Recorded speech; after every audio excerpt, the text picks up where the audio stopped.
Halo Halo, teman-teman, selamat tahun baru selamat tahun baru. 2022. Wow, kita ketemu lagi sama teman-teman semua.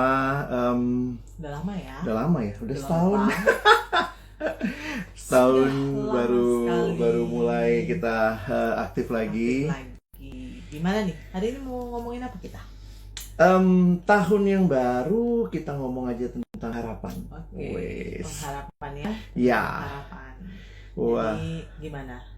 Mengenai Kalau harapan. bicara Harapan tuh harapan apa apa ya gitu sih? ya. Iya.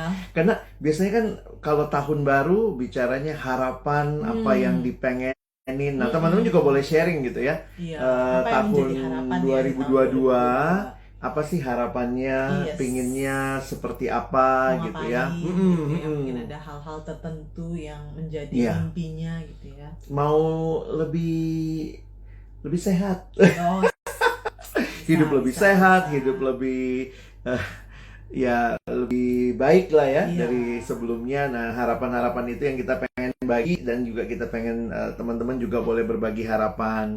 That's right. Shalom, halo Fred, halo Hotma. Oke, Iya, jadi gimana nih harapan? Kalau bicara tentang harapan, aku apa- pengen apa ngomong ini dulu ya. Maksudnya Apa? ngomong sesuatu yang lebih mendasar. Mungkin ini bisa jadi bagian yang teman-teman pikirin juga, coba renungkan juga, bahwa sebenarnya kita itu adalah makhluk yang berpengharapan. Oh, Wes. oke. Maksudnya gimana nih? Jadi secara sangat mendasar, ketika Allah menciptakan kita, kita itu diciptakan dengan satu desain, Oh, kita berelasi dengan Allah. oke. Nah, karena itu manusia adalah makhluk yang selalu punya keinginan di dalam dirinya akan Allah, akan sebuah relasi dengan pribadi yang kekal, dan itu jadi sesuatu yang manusia nggak berhenti pada dirinya, tapi dia longing gitu ya, dia pingin atau dia ingin secara mendasar untuk punya relasi yang tetap, relasi yang kekal, relasi yang memuaskan. Nah, jadi semua hal itu tuh kita dapatnya dari Allah tuh dia. Jadi bahkan dikatakan gini, ketika kita punya sebuah keinginan dan kita tahu bahwa keinginan itu nggak pernah bisa kita dapatkan dengan sempurna dalam semua yang ada di dunia, itu sebenarnya cuma ngingetin kita bahwa sebenarnya kita itu diciptakan untuk berelasi dengan Allah yang kekal. Oke, jadi meskipun mungkin nggak bisa mendapatkan segala sesuatunya, Ya. itu hanya sebuah pengingat gitu ya, bahwa yang bisa memberikan ya Allah gitu, karena itu Betul. ya berelasi dengan Allah yang Ya. kekal itulah itu yang penting gitu ya. Nah, Kaitannya karena harapan. poinnya gini loh. Jadi sebenarnya kalau bicara pengharapan, tidak ada orang yang tidak punya pengharapan. Oh, oke. Jadi sebenarnya waktu dikatakan misalnya, wah ini orang yang tanpa pengharapan, waktu bicara tanpa pengharapan, sebenarnya itu sedang berbicara tentang manusia. Kan kita tuh makhluk yang berpengharapan. Jadi kalau dikatakan tanpa pengharapan, mungkin lebih tepat yang dimaksud adalah manusia sedang meletakkan pengharapannya kepada hal yang salah. Oh, oke. Nah, jadi sebenarnya ketika teman-teman ya sekarang ini mungkin bisa cerita gitu ya, apa sih yang teman-teman pengenin, apa sih teman-teman harapkan. Tapi ingat bahwa semua itu sebenarnya sedang menunjukkan our deepest longing, di mana kita tuh paling butuh sebenarnya relasi dengan Tuhan. Dan hati-hati kalau kita kehilangan itu, kehilangan relasi dengan Tuhan, maka sebenarnya kita itu hidup yang disebut tanpa pengharapan, karena jangan-jangan kita sedang menaruh pengharapan kita kepada hal yang salah. Iya, hal yang salah. Jadi bukan pengharapannya yang salah, tetapi Bukan. pengharapannya ditaruh kepada hal yang salah. Betul. Dan itu ya realita kita hidup dalam dunia. Saya pikir kita harus bisa membedakan antara, ingat baik-baik, antara pencipta yang bisa memberikan kepuasan, memberikan harapan yang pasti dengan ciptaan. Oke, yang sebenarnya fana gitu ya, nggak bisa memberikan harapan yang pasti gitu ya, tidak dapat ya kalau bisa dibilang kita nggak bisa berpengharapan kepadanya gitu lah ya. Nah ini Hotma nanya nih, Kak, terus kalau ada orang yang bilang gue lagi nggak pengen apapun, hidup aja males. True story by the way. Jadi kalau ngomongin pengharapan tuh sama sebenarnya dengan keinginan atau gimana nih? Sebenarnya ya ini kan bahasa kita ya, bahasa dalam kekristenan, kita bicara pengharapan yang sebenarnya lebih daripada sekadar keinginan yang bersumber dari hal-hal yang dalam dunia, dalam dunia yang kita pengen gitu ya. Karena pengharapan ini berbicara dari apa yang Allah rindukan. Jadi kita tuh bisa punya pengharapan karena Allah sendiri yang memberikan itu waktu kita dicipta, kita untuk terus berharap dan berharapnya sama Tuhan. Nah jadi kalau misalnya yang kayak Hotma bilang tadi ya, gimana tuh kalau ada orang bilang gue nggak pengen hidup ya, saya pikir sih ya kita bisa paham bahwa itulah yang mungkin dia rasakan, tetapi karena itu dia perlu bertemu dengan Sang Juru Selamat yang merancangkan hidupnya yang indah. Kita itu ada bukan kebetulan. Kita tuh ada bukan karena Allah kayak salah cipta gitu ya. Bukan. Jadi kalau aku berhadapan dengan orang yang seperti itu sih, dengerin ceritanya sih. Ya udah, oh kamu nggak pengen hidup, kenapa? Jadi mungkin waktu kita berbicara dengan mereka, dan memang ya di situ kita perlu ya jadi sahabat, jadi teman, mendengar. Sebelum mungkin dia bukannya butuh nasihat tapi butuh didengar gitu ya. Iya. Jadi mungkin dari poin itu nanti kita bisa beranjak melihat. Jadi gini loh, ini kembali ya, aku pengen jelasin soal antara pencipta dan ciptaan. Bahwa seringkali kita itu berhenti kepada ciptaan. Bahwa keinginan kita hanya sebatas mendapat apa yang kita mau, tuh yang kayak tadi ya, keinginan begitu ya. Sehingga kita mungkin mengabaikan relasi dengan Allah, bahkan tidak melihat Allah sebagai pribadi yang sanggup gitu ya. Iya, memenuhi harapan kita, atau bahkan dia jadi tujuan dari seluruh yang kita harapkan. Nah, seringkali yang terjadi gini, Dek.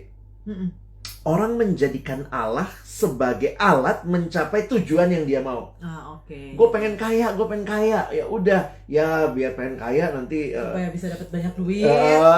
Baik-baikin Tuhan, kasih persembahan begitu ya.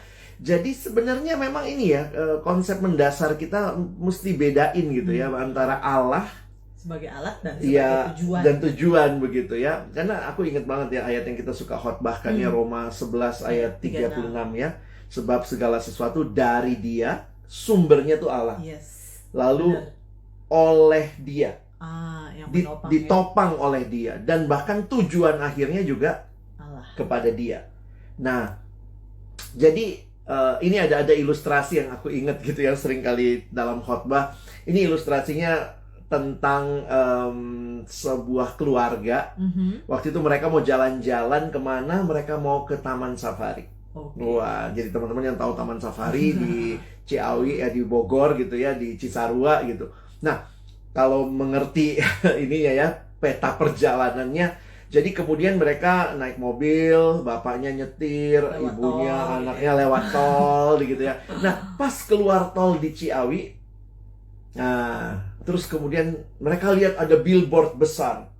Wih, billboard itu di situ ada gambar Taman Safari, di situ ada lionnya, ada harimau, gajah, ada semua hewan-hewan yang ada di Taman Safari. Lalu kemudian bapaknya bilang gini, oke, anak-anak kita turun. Sudah sampai. Dan mereka ngapain, teman-teman? Mereka berkemah. Bukan, kayak duduk ngamper gitu ya, di bawah billboard Taman Safari. Piknik ya? Piknik gitu ya. Dengan mengatakan sudah sampai nih di Taman Safari gitu ya. Di sini Taman Safari gitu ya. Ternyata waktu dilihat lagi billboardnya, ada panah menunjuk Taman Safari 10 kilo lagi. Nah, waktu dengar cerita itu, ilustrasi itu, saya membayangkan banyak orang yang merasa sudah mendapatkan iya ya, hanya karena dia mungkin mendapatkan yang dia mau. Tetapi sebenarnya bukan Allah sendiri yang menjadi tujuannya dia. Jadi jangan sampai teman-teman ya camping di bawah billboard gitu ya. Jangan lupa Allah masih berapa kilometer lagi. Iya, dalam arti bahwa mendapatkan yang kita mau, apa yang kita pengen, tapi pertanyaannya apakah itu sungguh-sungguh kita telah mendapatkan Allah dalam arti itu, ya. Nah, jadi itu ya hal yang menarik ya. Nah, ini ada tambahan dari Freddy ke Alex, tapi bagaimana ketika mimbar justru mengajarkan perpuluhan membuka tingkap langit mengusir belalang pelahap? Gimana jemaatnya nggak berharap? Pastikan berharap, Bang. Ya, kita terus berdoa ya, dalam arti begini. Kehadiran kita di gereja, di persekutuan ya, membagikan firman, dan kembali lagi kita perlu belajar bertanggung jawab dengan firman Tuhan yang diberikan. Iya. Firman itu punya konteks, harus kita lihat dengan baik, dengan benar, sehingga memang juga ya harus mengkhotbahkan apa yang menjadi makna dan prinsip kebenaran firman, bukan sekedar comot aja gitu ya. Sesuai dengan apa yang saya mau ngomongin ya udah saya ambil gitu ya. Apalagi kalau menggunakan ayat-ayat hanya mencapai tujuannya gitu. Dia pengen ngumpulin duit dari jemaat, lalu ayat ini dipakai, ayat itu dipakai gitu ya. Tuhan akan berkati. Betul, Tuhan berkati. Tetapi berkat Tuhan itu bukan melulu tentang materi. Yes, benar. Bukan melulu tentang uang begitu ya. Tapi berkat Tuhan adalah kehadiran Tuhan yang nyata di hidup kita. Nah, itu seringkali orang salah ya. Kadang-kadang orang cuma pengen dapat berkatnya, tapi buang Tuhannya gitu. Betul. Jadi memang sekali lagi Tuhan hanya dipakai sebagai alat mencapai tujuan. Bahkan ya, kerohanian bisa dipakai alat mencapai apa yang diinginkan. Nah, termasuk juga ayat-ayat firman Tuhan yang tidak ditafsirkan dalam konteks dipakai untuk mencapai keinginan atau tujuan pribadi. Betul. Ya, bukan apa yang menjadi kehendak Allah. Jadi thank you Freddy, masukannya ini jadi satu pengingat lah buat kita ya, bahwa kita nggak bisa cuman jadi orang yang comot sana comot sini. Akhirnya bukan teologi itu ya, yang terjadi itu cocokologi, nyocok-nyocokin gitu ya. Oke, jadi teman-teman sekali lagi kita bicara soal harapan. Teman-teman boleh share apa harapan teman-teman, tapi tadi juga saya coba sharing kan ya, bahwa manusia itu memang makhluk yang berpengharapan. Cuman kadang-kadang berharapnya kepada siapa gitu ya. Betul. Harapannya itu ditujukan kepada siapa. Ya, jadi tidak ada bukannya tidak berpengharapan, tapi kadang-kadang pengharapannya ditujukan kepada hal yang salah. Dan itu kenapa demikian? Karena memang hal-hal yang tadi ya, dalam level ciptaan pun dalam batas tertentu memang memuaskan. Oh iya, benar. Ya, kita nggak bisa bilang, oh nggak akan memuaskan ya, punya duit. Itu kan waktu punya bisa beli ini, bisa beli itu kan kesannya puas gitu ya. Tetapi ada banyak hal juga yang uang nggak bisa beli. Benar. Nah, jadi kita harus bisa melihat bahwa semua kepuasan yang kita dapat dari hal-hal yang sementara, ya itu juga ada batasnya. Benar. Sementara ingat tadi ya, kita tuh diciptakan dengan keinginan untuk kepuasan yang kekal gitu. Nah, makanya waktu ketemu sama Tuhan tuh klop banget. Nah, gitu ya. Iya, benar sekali. Jadi kalau ngomongin harapan gitu ya, berarti ketika kita berpengharapan kepada hal yang salah, itu apakah juga secara otomatis harapan kita salah gitu ya? Oh, saya pengen punya mobil, tapi saya berharapnya sama uang gitu ya. Itu gimana tuh, Bang? Nah, ini memang tidak mudah ya, karena kita tidak bisa menghakimi motivasi hati setiap orang ya. Itu dia harus bertanggung jawab di hadapan Tuhan. Wah, ada teman saya, halo Ago ya, dokter kita ini benar-benar dokter jiwa ini. Ago, thank you, senang bisa ketemu lewat ini ya, Instagram. Jadi kalau bicara balik lagi ya, kalau bicara tentang bagaimana kita punya pengharapan hal-hal yang seperti itu, saya melihatnya Tuhan memberikan kepada kita juga hikmat, akal budi, begitu ya. Jadi sekali lagi kita mesti terbuka, jujur di hadapan Tuhan ya. Ketulusan kita di hadapan Tuhan itu jadi bagian penting gitu ya. Nah, tapi apa rambu-rambunya gitu? Nah, saya pikir gini, kalau kita sudah mulai lebih percaya dan merasa bahwa apa yang kita mau, apa yang kita harapkan sebagai segala-galanya, bergantung pada apa yang kita harapkan. Bahkan tidak terbuka untuk mungkin kita tidak mendapatkan hal itu. Atau ada hal lain. Nah, saya agak takut tuh. Dan memang itu semua mesti diuji ya. Saya cuman sekadar istilahnya ngotot. Ya, bisa. Iya, atau memang saya sedang belajar mentaati kehendak Tuhan yang seringkali memang juga melewati proses. I see. Iya. Memang kalau misalnya seperti itu bukan hal yang mudah jadinya gitu ya. Kalau misalnya kita lihat bagaimana banyak orang sekarang ini ya berpengharapan, punya harapan, tetapi ya kembali lagi jangan-jangan berharapnya kepada hal-hal yang salah, hal-hal yang sebenarnya nggak tepat gitu kali ya. Ini mungkin nyambung sama pertanyaannya Hotma ya, Kak, gimana caranya kita tahu harapan itu sesuai dengan maunya Tuhan apa enggak gitu ya?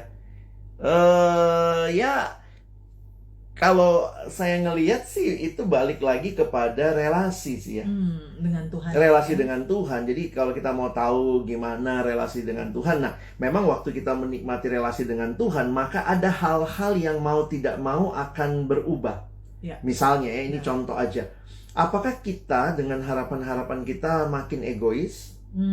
Saya pikir kalau kita makin bertumbuh dalam Tuhan, maka harapan kita bukan sekadar saya diberkati, tapi bagaimana Tuhan pakai saya yang diberkati olehnya menjadi berkat buat orang lain. Jadi arahnya, jadi kalau ada yang nanya, apa sih rambu-rambunya bahwa ini sesuai kehendak Tuhan atau tidak? Pertama sih relasi dengan Tuhan, tapi ya diuji ya. Coba lihat, apakah hal-hal itu makin membuat kita egois?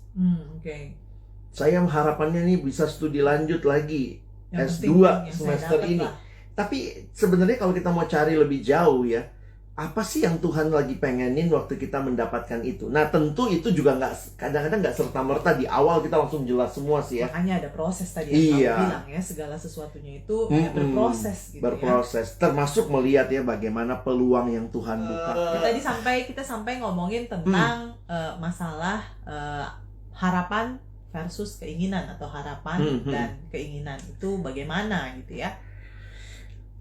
Ini agak sulit ya. Kalau mau dibahas teologis jadi pusing juga. Mungkin perlu ditelaah lebih jauh. Cuman aku secara sekilas nih adek, kepikirnya begini.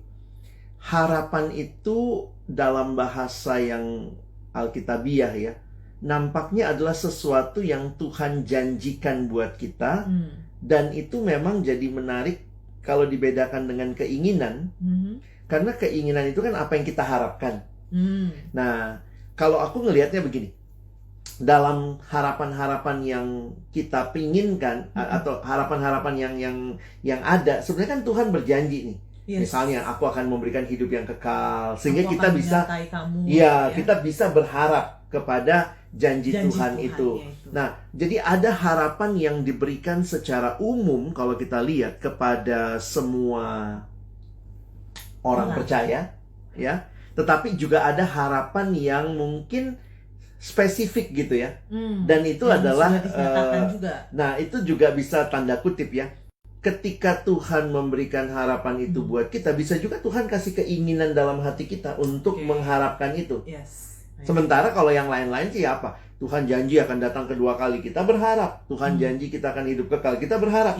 Tuhan janji kita akan menang atas dosa, ya kita punya pengharapan dalam hal itu. Dan itu adalah pengharapan yang pasti. Ya, kenapa pengharapan itu pasti? Bukan karena situasinya, tetapi karena yang berjanji itu adalah Allah yang pasti. Allah yang kekal, Allah yang setia. Jadi siapa yang kepadanya kita berharap itulah ya, yang bisa kita pegang. Karena begini loh, kalau misalnya ada temen janji gitu ya, ntar kita makan kepiting bareng gitu misalnya ya. Tapi kita tahu nih dia orangnya nggak pernah pegang janji segala macam. Tapi ada orang yang satu, kita bakal makan kepiting bareng dan kita tahu dia orang yang pegang janji, maka janjinya sama. Tapi bisa jadi tingkat keyakinan kita tuh beda gitu ya. Kita kenal. Betul, kita kenal. Betul. Jadi pengenalan akan Tuhan menolong kita punya pengharapan yang pasti begitu ya. Makin kita yakin bahwa iya ya Tuhan setia kepada janjinya. Nah, sementara bagaimana kalau kita cuma punya keinginan-keinginan? Nah, itu diuji. Apakah memang keinginan itu apakah itu yang sesuai Tuhan dengan apa yang jadi kehendak? Betul, begitu sih. Dan aku lihat tadi ya prinsip-prinsipnya ya. Jangan sampai itu cuman sekadar keinginan yang berfokus kepada diri sendiri. Bukan berarti Tuhan tidak peduli dengan diri kita, tetapi saya yakin bahwa Tuhan menciptakan kita pertama untuk memuliakan Dia, tapi juga untuk mengasihi sesama. Dan itulah perintah yang diberikan ya, kasihilah Tuhan Allahmu, kasihilah sesama manusia. Jadi kalau ternyata yang kita harapkan itu hanya terbatas pada keinginan diri, kesenangan diri, perlu ditanya tuh, apa memang itu kehendak Tuhan gitu ya. Begitu. Meskipun sih Tuhan baik ya, maksudnya keinginan keinginan terkecil apapun. Kadang-kadang kita cuman lagi pengen makan ini ya, tiba-tiba ada gitu ya kadang-kadang. Itu pengalaman ya. Karena ada ayat juga kan, nyatakanlah dalam segala hal keinginanmu kepada Allah dalam doa. Jadi aku melihat ya, relasi dengan Tuhan waktu kita bawa keinginan-keinginan kita dalam doa itu seperti jadi satu kesempatan Tuhan menunjukkan benar gak sih keinginanmu ini gitu ya. Kamu cuman pingin kelihatan wah doang begitu ya, pengen kuliah di luar negeri, kenapa? Mau kelihatan aja supaya di CV ada gitu ya. Apa sih yang Tuhan sedang bentuk? Nah, kadang-kadang dalam situasi itu saya pikir ya Tuhan sedang bentuk kita. Dan banyak juga ya, ini kalau bicara lebih jauh ya, ada hal-hal yang mungkin Tuhan tidak inginkan, tapi karena kita inginkan dan kita ngotot, bisa jadi Tuhan kayak biarin loh. Jadi jangan berpikir semua yang kita capai sudah pasti itu yang Tuhan berikan sebagai harapan kita. Enggak juga. Itu ya udah gitu ya. Iya, aku agak takutnya kalau seperti itu. Misalnya, Tuhan aku pengen sama istri orang, misalnya. Terus kan boleh nggak punya harapan? Terus harapannya sama istri orang. Terus kemudian terjadi nih, tahunya kamu bisa merebut istri orang itu. Sorry ya, contohnya ekstrim. Kamu bisa merebut istri orang itu. Dan waktu kamu dapat istri orang, apakah kita bilang, wah, ini dari Tuhan nih. Saya pikir jangan melihat bahwa semua yang kita pengen dan tercapai itu pasti kehendak Tuhan. Jadi ingat Daud dan Batsheba. Iya. Bahwa Daud dapat tuh. Bukan, tapi itu bukan dari Tuhan. Bukan dari Tuhan ya. Tuhan bahkan lihat itu jahat. Iya. Memang kadang-kadang keinginan yang kita punya dari dalam hati itu memang apa? Ya, kalau bisa dibilang mungkin nafsu kali ya. Iya. Keinginan nafsu-nafsu tersebut tuh seringkali membuat hawa nafsu ya, kalau bisa dibilang ya. Hawa nafsu itu tuh kadang-kadang itu ya membuat kita akhirnya seringkali lah demi mendapatkannya melakukan yang jahat di mata Tuhan gitu. Nah, iya. Itu kalimat kayak yang Daud ya dituliskan oleh narator apa yang Daud lakukan. Jadi setelah semua terjadi, tercapai begitu ya. Tapi apa yang Daud lakukan itu dikatakan jahat. Begitu. Benar sekali. Tadi kamu mau menyampaikan sebuah ayat. Sebenarnya ayat ini jadi menarik ya waktu kita melihat di 1 Petrus. Di 1 Petrus pasal 1. Jadi ini juga bicara soal harapan ya. 1 Petrus pasal 1 ayat yang ke-3. Jadi dalam bagian ini Petrus berkata, dia memuliakan Allah begini ya. Terpujilah Allah dan Bapa Tuhan kita Yesus Kristus, yang karena rahmat-Nya yang besar telah melahirkan kita kembali oleh kebangkitan Yesus Kristus dari antara orang mati kepada suatu hidup yang penuh pengharapan.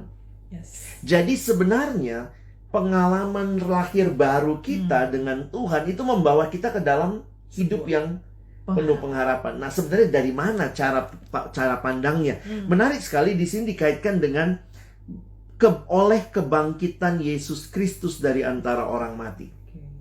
Nah, aku coba jelasin sebentar ya buat teman-teman untuk mengerti pengharapan Kristiani itu seperti apa. Bahwa sebenarnya siklus hidup manusia itu sangat jelas ya. Lahir, hidup, mati. Lahir, hidup, mati. Dan itulah siklus yang paling jelas dalam hidup manusia. Tetapi ketika Yesus datang ke dalam dunia, Dia menghidupi hidup yang seperti kita. Dia menjalani hidup bahkan mati seperti yang manusia alami. Tetapi Dia bangkit. Nah, waktu Dia bangkit dikatakan itu membawa kita, telah melahirkan kita kembali oleh kebangkitan Yesus Kristus dari orang mati kepada suatu hidup yang penuh pengharapan. Maksudnya apa? Jadi bayangkan ketika siklus hidup manusia cuma lahir, hidup, mati, lahir, hidup, mati. Tiba-tiba Yesus lahir, hidup, mati, bangkit. Dan itu memberi pengharapan begitu. Jadi kadang-kadang kan kalau kita bicara manusia yang tanda kutip ya, tidak melihat lagi masa depan, semua itu berakhirnya di mana? Kematian. Titik gitu ya. Dan ya maaf buat teman-teman yang mungkin bergumul dengan sakit penyakit, dengan berbagai pergumulan hidup, kita tuh paling pengennya apa kadang-kadang? Ya sudahlah, akhiri saja, mati saja gitu. Jadi mati itu menjadi satu poin terakhir yang dianggap bahwa itulah selesai begitu ya. Dan waktu orang mungkin kita lihat juga yang meninggal karena cancer, meninggal karena kecelakaan segala macam. Jadi sebenarnya kematian itu sesuatu yang sangat menakutkan bagi manusia yang tidak ada yang siap. Tetapi Kristus yang kita percaya, dia melewati kematian itu dan dia bangkit. Karena itu ketika kita punya pergumulan, mati itu bukan jalan terakhir. Merasa nyerah, selesai, tapi Tuhan mau memberikan kita, ayo bangkit gitu.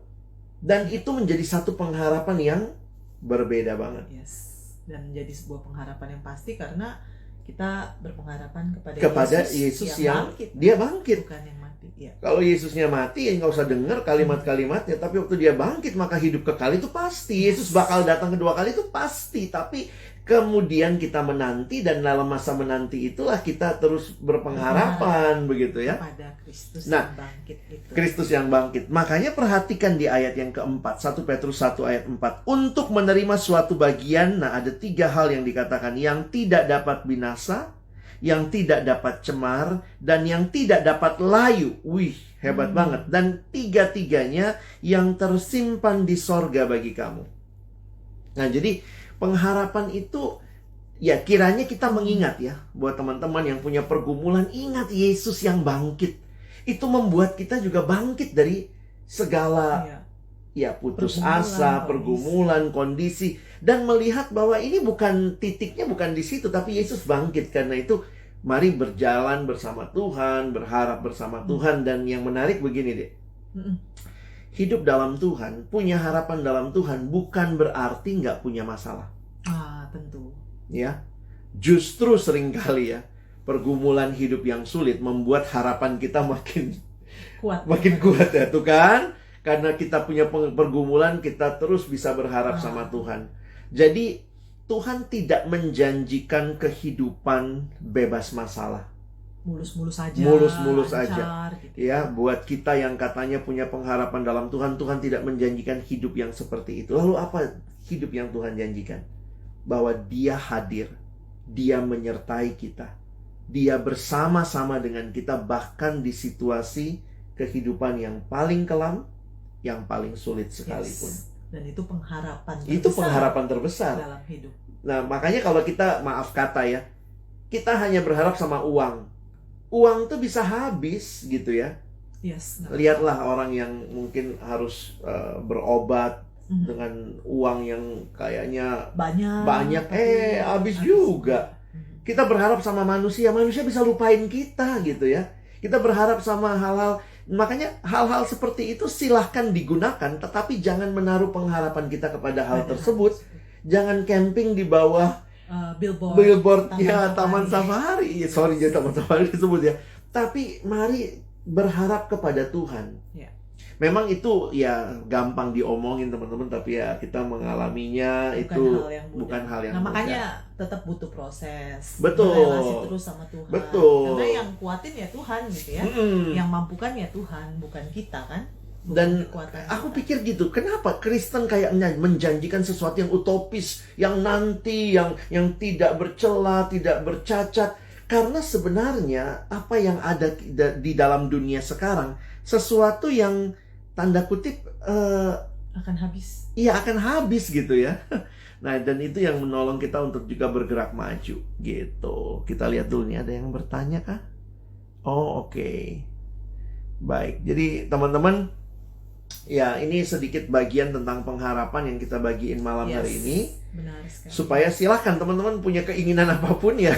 Ini untuk tahun 2022 silahkan. 2022. Ya. Tapi mari ingat bahwa ada pengharapan yang pasti yang kekal di dalam Kristus yang bangkit. Yes. Ya. Dan kiranya itu yang mewarnai kita juga untuk mengevaluasi kali ya keinginan-keinginan kita, harapan-harapan kita, apakah makin selaras dengan kehendak Tuhan. Soalnya banyak Bang yang bilang udahlah nggak usah berpengharapan, Ada yang toh gitu nanti juga. kecewa gitu ya, toh nggak akan tercapai juga gitu. Buat apa sih ngarep lalu kemudian nanti ujung-ujungnya kecewa gitu ya? Itu gimana tuh Bang? Apakah kemudian ya udahlah daripada kecewa lebih baik nggak usah berharap, atau ya apakah kemudian kekecewaan merupakan bagian dari berharap, atau bagaimana ya? Saya terus berpikir dengan prinsip tadi ya, bahwa manusia itu makhluk yang berpengharapan. Yes. Sebenarnya ini agak mirip ya, manusia itu adalah makhluk yang menyembah, pasti sedang menyembah sesuatu. Waktu dia bilang, aduh pokoknya gue gak mau ikut Tuhan, gue gak mau ikut siapa-siapa, pokoknya gue gak mau. Tapi sebenarnya ada yang sedang dia ikutin, dirinya sendiri mungkin. Yes. Dan itu yang saya baru mau bilang, mungkin waktu dia kecewa dengan pengharapan, takut kecewa, tapi sebenarnya dia sedang merasa bahwa dia yang perlu mengontrol segala sesuatu. Jadi sebenarnya dia sedang menyerahkan kendali itu kepada diri sendiri begitu. Dan ini yang jadi bahaya sih kalau kita bicara ya namanya hidup di dalam Tuhan. Saya bilangnya bahayanya begini, karena mungkin kita tidak sadar, tapi sebenarnya itu membuat kita semakin jauh dari Tuhan, semakin tidak merasa butuh Tuhan. Toh tanpa Tuhan kayaknya aman-aman aja. Wah, makin jauh, nanti akhirnya sudah kita merasa kitalah yang kontrol hidup kita. Memang itu sesuatu hal yang bisa menjauhkan kita justru dari Tuhan. Betul. Ya? Bahwa kita seringkali memang sih kadang-kadang ujung-ujungnya nyalahin Tuhan ya. Pengharapan nggak tercapai, kecewa, ujung-ujungnya biasanya nyalahin Tuhan. Padahal mungkin itu sesuatu hal yang bukan atau tidak sesuai lah dengan apa yang jadi kehendaknya Tuhan ya. Nah, ada pertanyaan nih dari Teruna Betania di Makassar. Halo adik-adik Teruna, saya dulu dari Teruna GPIB di Makassar juga, di Betania juga ya. Kak, apakah berharap sama dengan beriman? Oke. Gimana tuh, Dek? Kalau di dalam kekristenan kan kita bicara ada 3 triloginya Paulus ya, misalnya yang muncul bukan cuma Paulus ya, dalam surat-surat yang lain, rasul-rasul yang lain juga seperti Petrus, iman, pengharapan, dan kasih. Dan saya pikir kalau mau dibedakan maka kita bicara iman itu bicara yakin dan percaya kepada Kristus, kepada Yesus, itu iman. Kasih itu biasanya relasi dengan sesama, sementara harapan kita sebenarnya itu di dalam Kristus.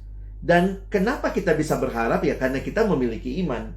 Jadi iman itu yang membuat kita berharap begitu. Jadi memang makanya jadinya orang yang beriman, dia orang yang berharap.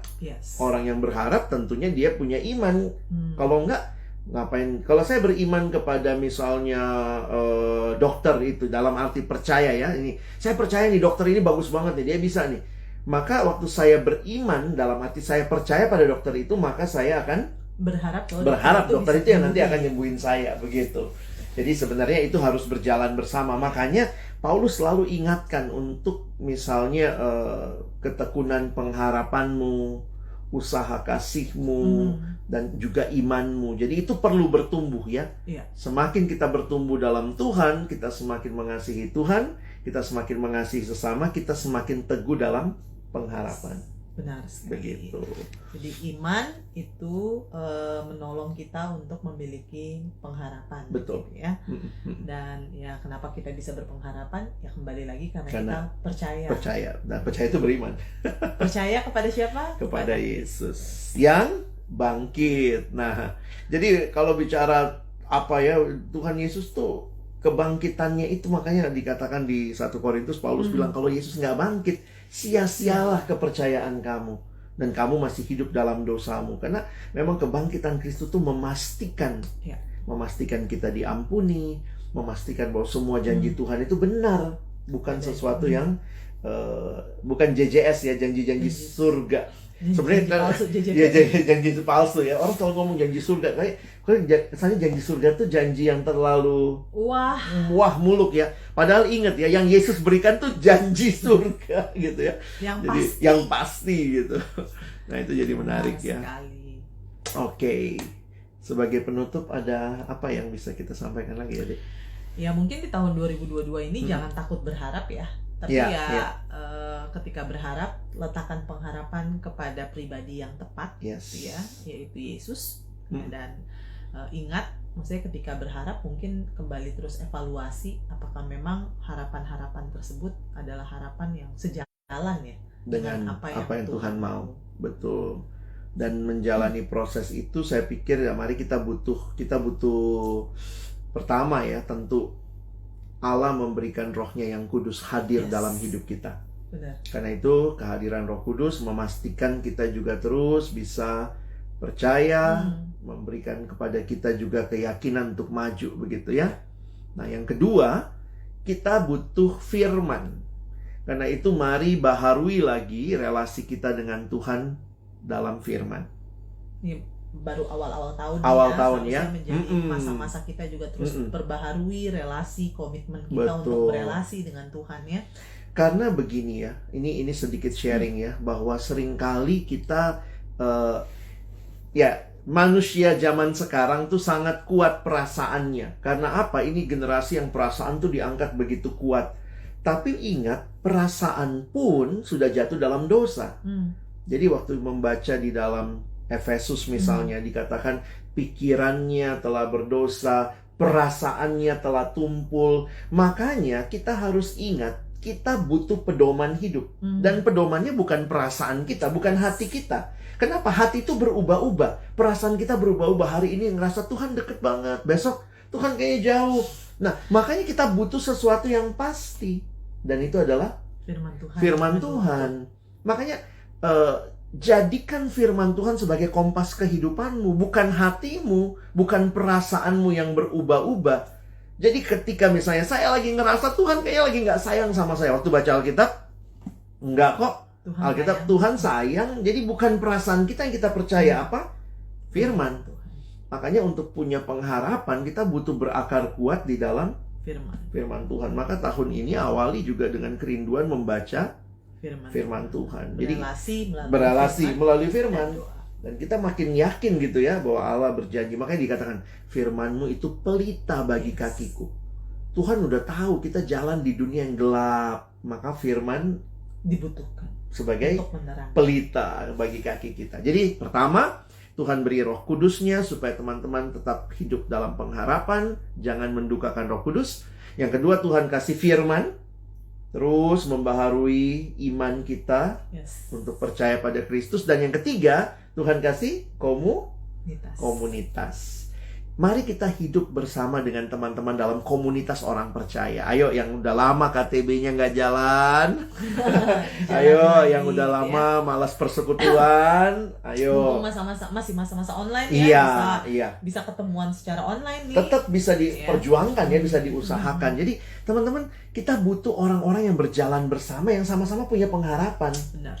Bayangkan kalau kita hidup dalam dunia di mana teman-teman kita hanya orang-orang yang berharap pada uang, jabatan. Pasti kita terpengaruh. Kita jadi kayak terpengaruh. Kalau gue nggak punya itu kayaknya salah kayaknya, gitu ya. Kok kayaknya hidup nggak berarti gitu kali ya. Aduh, sekarang jujur aja ya, lihat teman punya, gila dia punya investasi, gila dia trading forex, gila dia gitu begini. Itu langsung kayaknya duit gue apain ya. Betul, kita harus bersiasat dengan harta benda yang Tuhan berikan. Tapi hati-hati juga kalau akhirnya kita merasa bahwa kalau kita punya duit banyak barulah kita aman, safe, sukses.